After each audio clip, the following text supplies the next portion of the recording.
Well, it's been a little while since we've done one of these.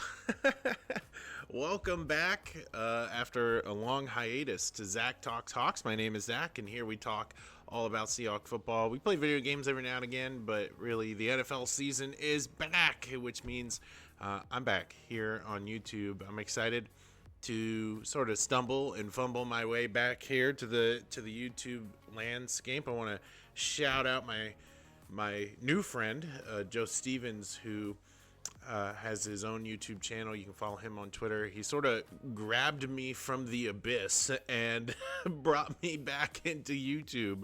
We've had a couple cool live stream discussions over there with him, so make sure you go and find him as well. You can find Joe Stevens on Twitter. That's the quickest way you can find him. But we're back here finally at the NFL season, and woo, a lot has changed.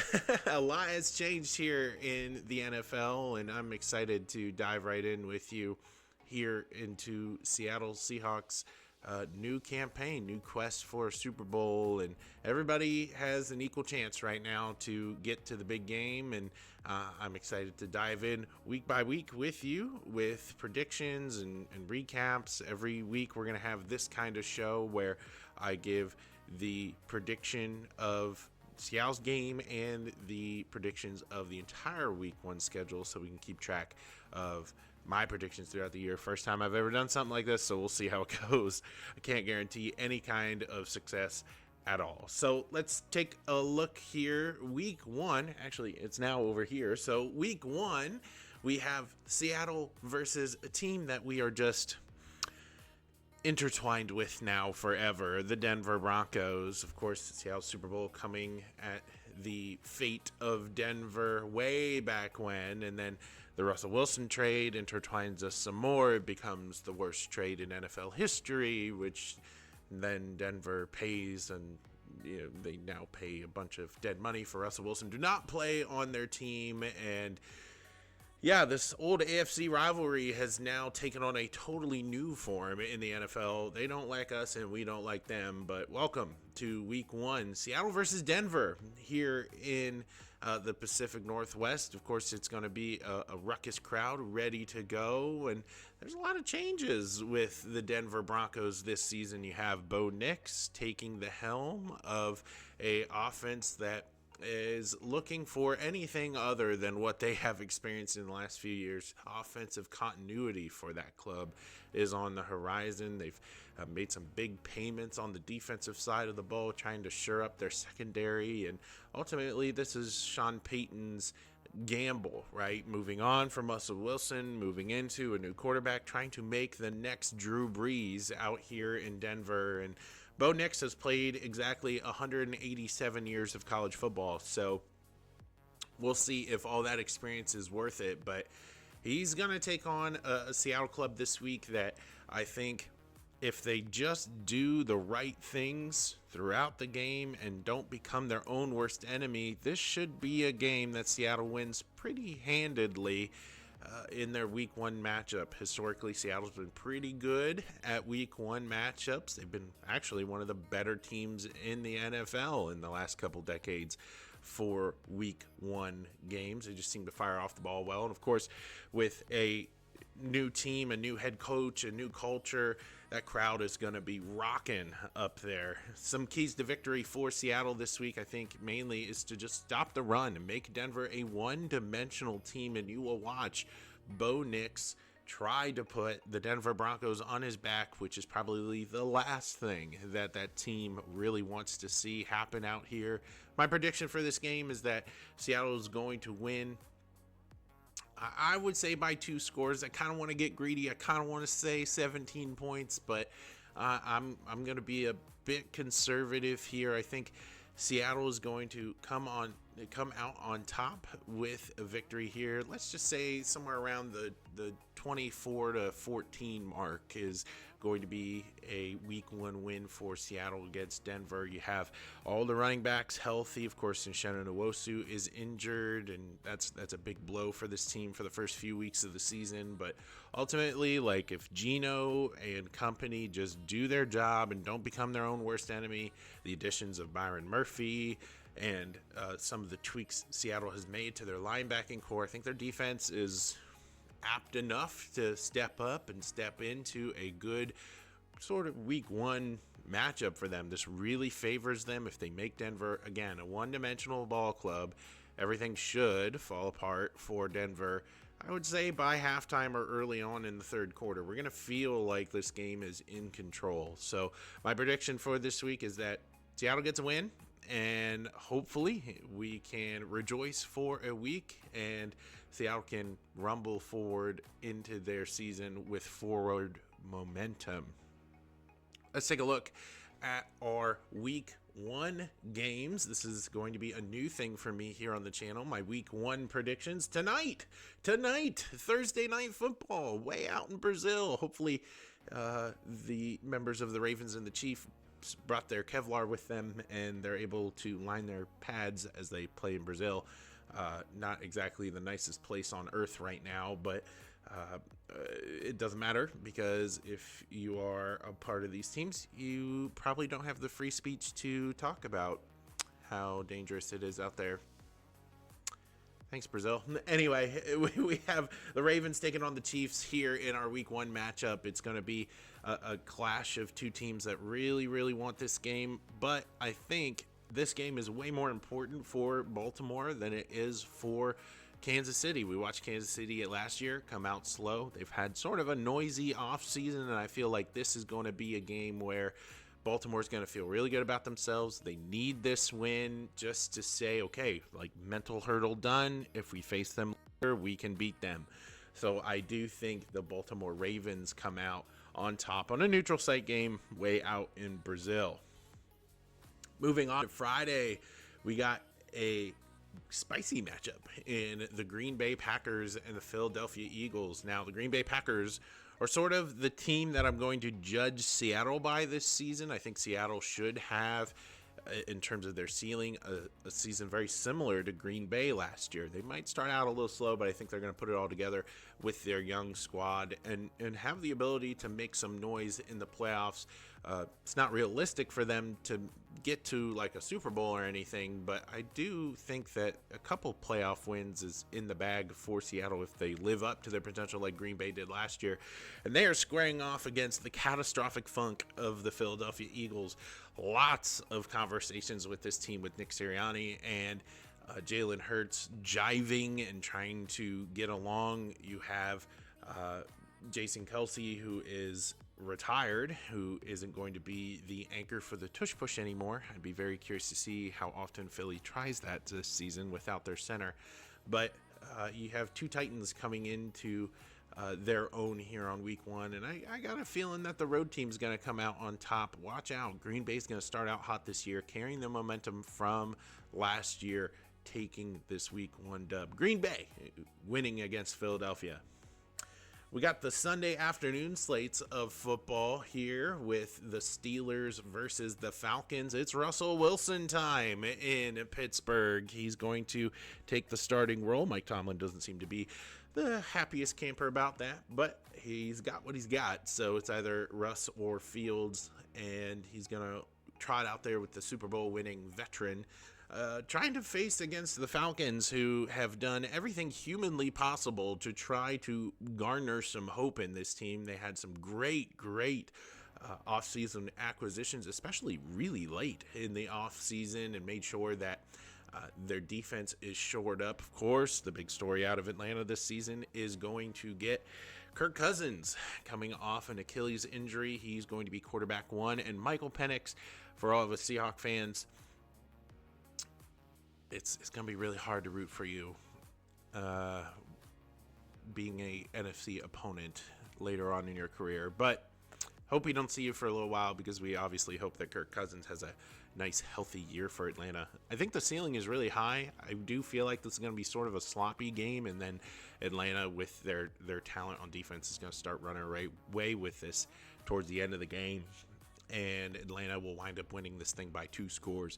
I'm going to pick Atlanta at home with the win over the Steelers. Next, you have the Bills. Goodness gracious. It's been a long time. We got to shake off the rust. You have the Bills, there you go, playing at home against the Arizona Cardinals. Now, for Arizona, there's not a lot of hope with this squad this year, although it seems to be a unnatural, trendy pick to pick Arizona to sneak into the playoffs this season. I just don't see it. I know that they have a pretty good running game. I know they're probably going to beat the Seahawks once this year, but man, I just don't see them squaring off against the Bills, even without their primary offensive weapons. The Bills have been sort of stripped down, and now all their eggs are in the Josh Allen basket. We'll see how far he takes them, but surely at home, Josh Allen's going to take the dub. Buffalo wins in a game that's really not close. Then you have the battle of, I would call mediocrity, with the Tennessee Titans playing against the Chicago Bears. I'm excited for this for two reasons. One, we get to see Mayo Man. Yeah, that guy play quarterback for the Titans, Will Levis, and he is squaring off against the hottest since Trevor Lawrence, Caleb Williams. It's going to be an interesting quarterback matchup, and we're going to see these two teams try to put it all out there. Of course, Williams has a lot more offensive weapons behind him than Levis. I think the Bears win this one. It's going to be huge for their fan base, and at home, that crowd is going to be absolutely insane. I don't see a way that Tennessee walks into Chicago week one with Caleb Williams and this new team and all these high expectations and wins. It's going to be Chicago winning this one. It might be an ugly game, like a 13-6 kind of deal, but yeah, I think Chicago's got this one. Moving on, we have the Patriots going head-to-head with the Cincinnati Bengals at home. No longer is Bill Belichick the head guy in New England. We had a lot of major coaching changes happen in the offseason. Didn't even talk about Tennessee, but we have a new head coach in New England that's not named Bill Belichick, a new regime with a new team and a new quarterback, but they're not going to use him because Jacoby Brissett is the sacrificial lamb on this team to try to play football behind this atrocious offensive line. Lots of question marks defensively, lots of question marks offensively. I'd be very shocked to see New England claim an identity this season. They're going to be playing a team in Cincinnati that has high expectations. Joe Burrow, man, this is the year. He's got to be healthy. He absolutely has to go out there and rock and roll. Joe Burrow needs to stay healthy this year in order for the Bengals to have a chance. I think he just might. That blonde haircut could certainly give him, I don't know, about 5 injury points in Madden. Yeah, that alone's got to count for something. Cincinnati wins this one running away here in their week one matchup. In the afternoon slate, you also have a AFC South battle with the Texans squaring off against the Indianapolis Colts. Man, this is going to be a knock 'em out, drag 'em out kind of game.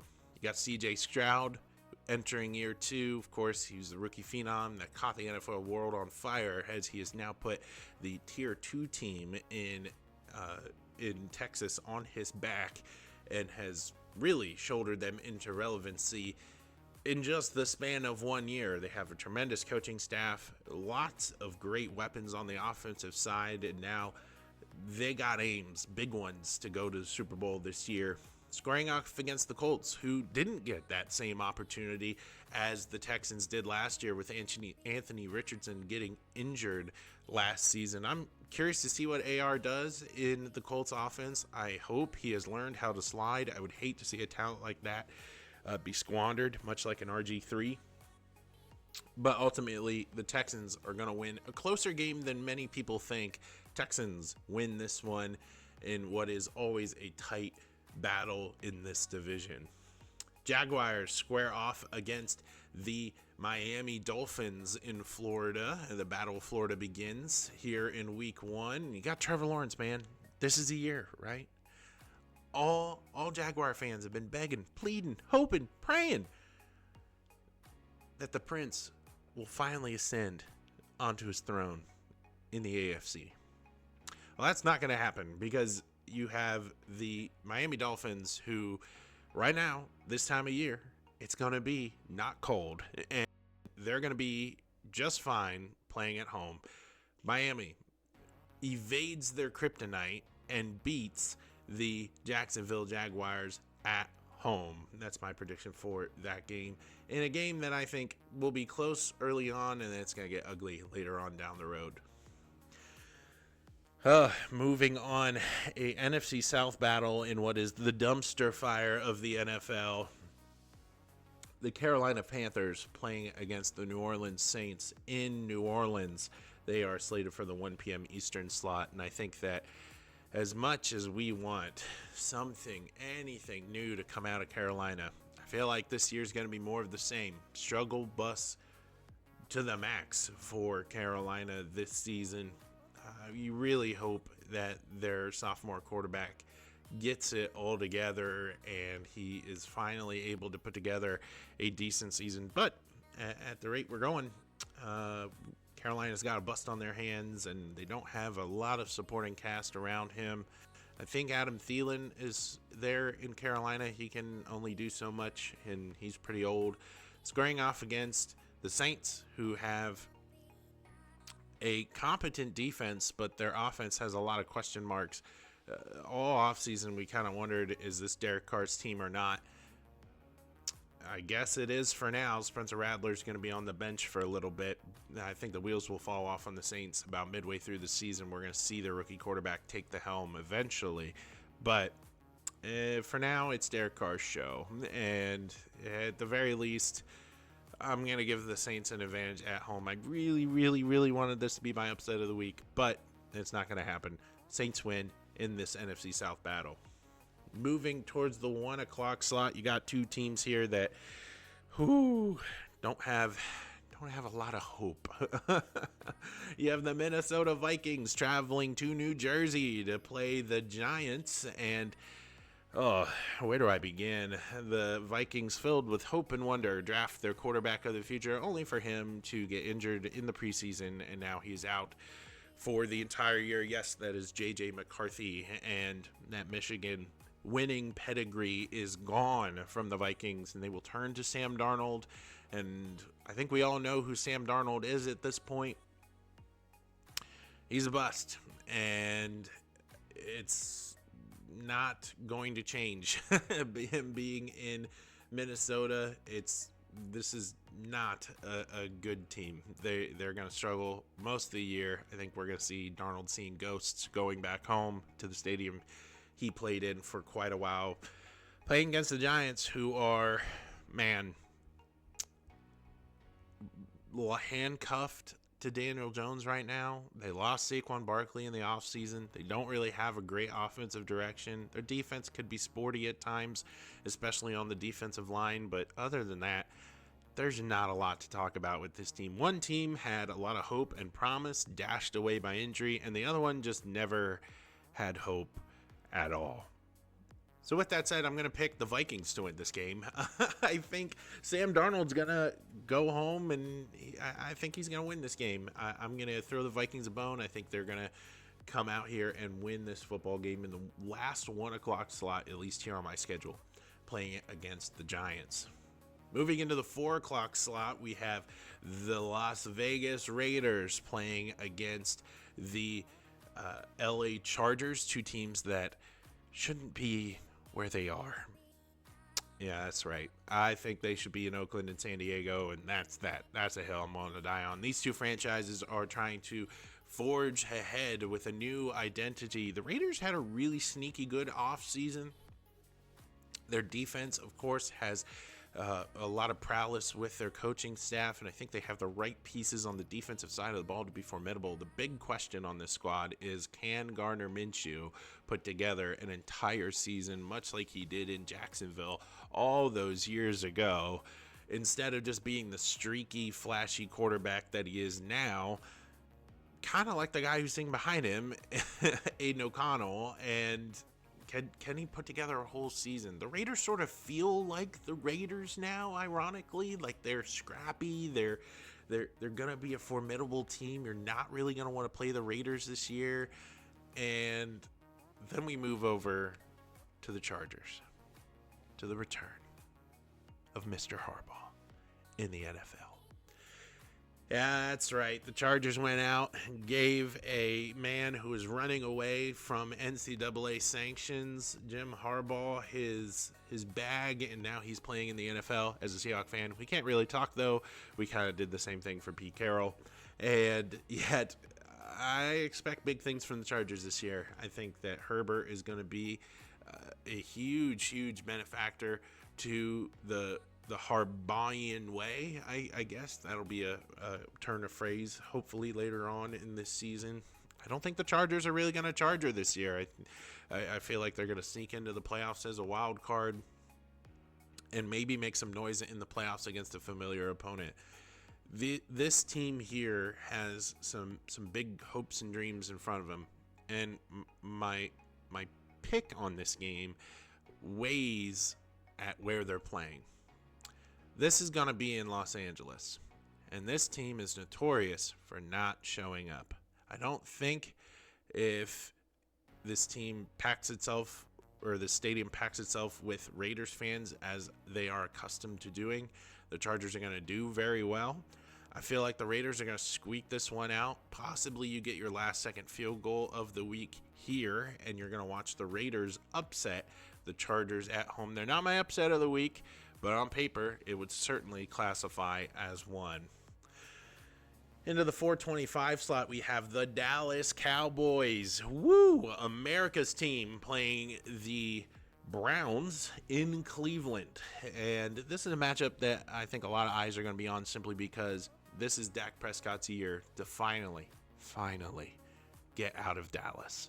That's right. I don't think Dak Prescott's going to sign with the Dallas Cowboys long term. I feel like he's going to play out this year, and he's going to have all the leverage in the entire world to go and be a free agent. And he's going to let his season speak for himself. Will that mean stat padding? Will that mean he is over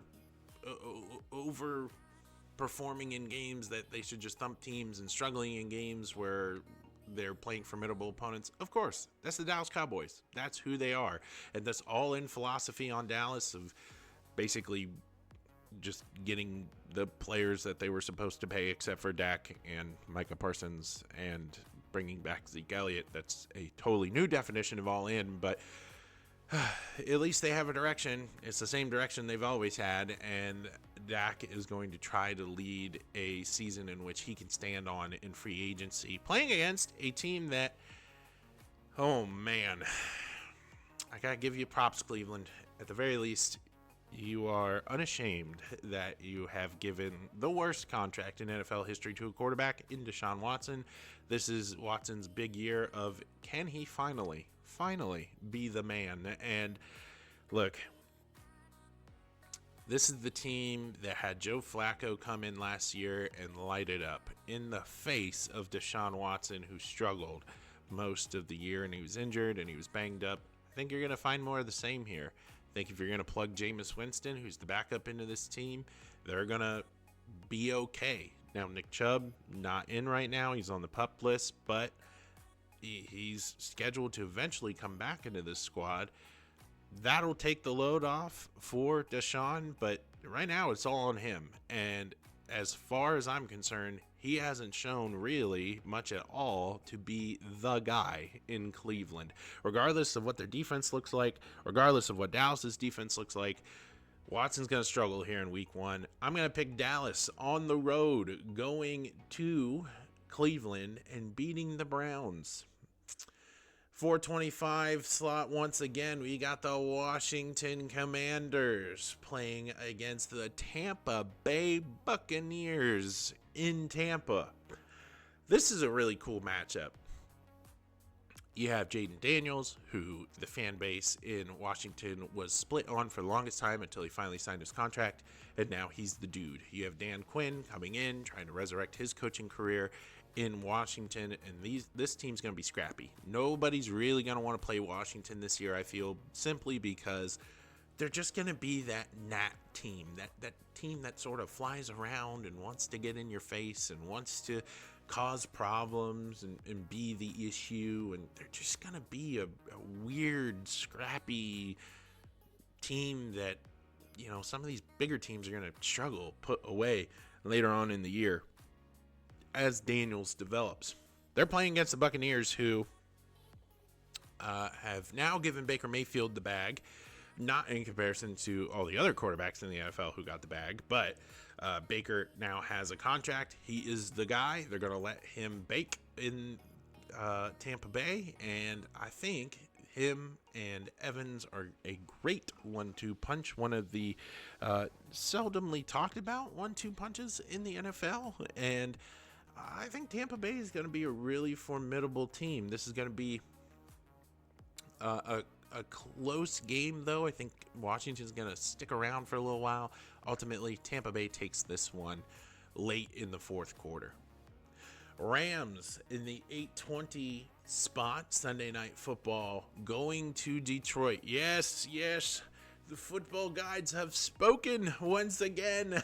We have the matchup we've all wanted. It's the Matthew Stafford going back to Detroit, playing against the castaway of the Rams, Jared Goff, and they're going to come together and clash, and it's going to be this knock 'em out, drag 'em out kind of game with Dan Campbell hooting and hollering and yelling on the sideline and going for it on fourth down, and Matthew Stafford's going to get hit, and he's going to stand up again, and he's going to hold his side and sigh as he's getting pummeled by the opposition, Hutchinson on the other side of the football, and I just think this is going to be a great week one game. I think this is your game of the week. This is going to be a just old school knock 'em out, drag 'em out fight in Detroit. And I think the Rams are going to win this game. I have a lot of trouble betting against Matthew Stafford. That guy is the man, and I think this is the last ride for the Rams as they get older. You do have a couple young bright spots on that team, with especially Puka Nacua doing his thing, and then Cooper Kupp being healthy this year is going to really help the pass offense for the Rams. It's going to be cool to watch these two teams slug it out. I wouldn't be surprised if the Lions take it, but it's going to be a close game. This is your game of the week. This is the one you got to tune into. And on Monday Night Football, the first Monday Night Football of the season, you have Aaron Rodgers. Man, I feel like we've been here before. And his debut with the Jets, playing against the San Francisco 49ers in the Bay. Now, Aaron Rodgers, of course, got injured last season, 4 snaps into the season. The 5th snap was his Achilles, and the Jets were aimless without him. And Rodgers listened to some dolphin noises throughout the season and repaired his Achilles through osmosis and became a superhero, threatening to come back at the end of the season. And it didn't matter as the Jets faded into obscurity. And they are playing against the team who had arguably, to my delight as a Seahawks fan, the noisiest offseason, the most cryptic offseason, the most frustrating offseason, the San Francisco 49ers. They are finally paying people. They're finally getting people in the door. Trent Williams is not going to be in playing shape. He will try to play, I'm sure, but he's missed a lot of camp. In fact, he's missed all of camp. He just walked in the door this week.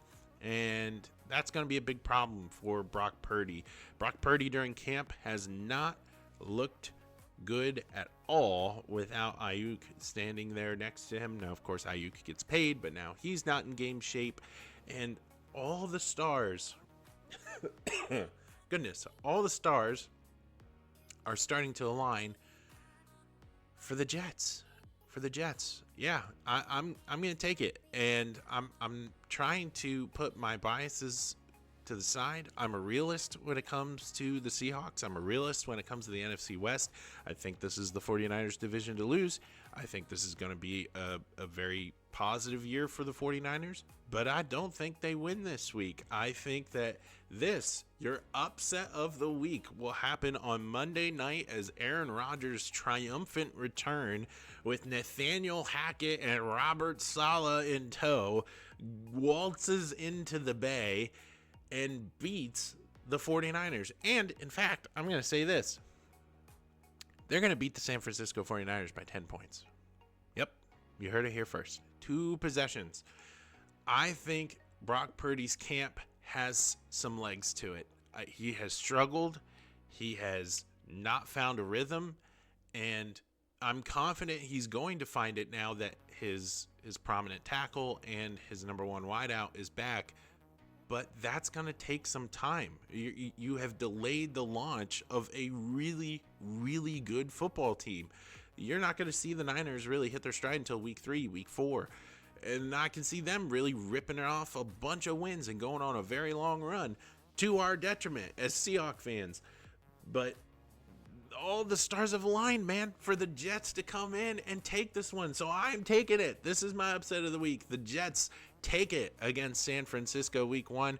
That feels really good, simply because I don't think there's going to be too many opportunities where I can say San Francisco is actually going to lose this year. So really excited to give you the whole week 1 slate of the NFL season. If you like what you see here, like, comment, and subscribe. It's been a long time since I've been able to come on here and really post things. I gave up the channel, and like I said, my buddy Joe Stevens with Seahawks Talk sort of ripped me from the abyss and brought me back, and it feels really good to dust off the mic again. Got some rust to shake off. I'm excited to talk to you more about Seahawks football in the future, but until we meet again, keep talking Hawks. My socials down here in the bottom corner have changed, so don't find me on Twitter that way. You can find me on Twitter at ZWoodsRacing, but I had to get this video out, couldn't redo the overlay. That'll be fixed next time we come on the show real soon, and hopefully we'll be talking about a Seahawk win. From me to you, keep talking Hawks. I'll talk to you again real soon.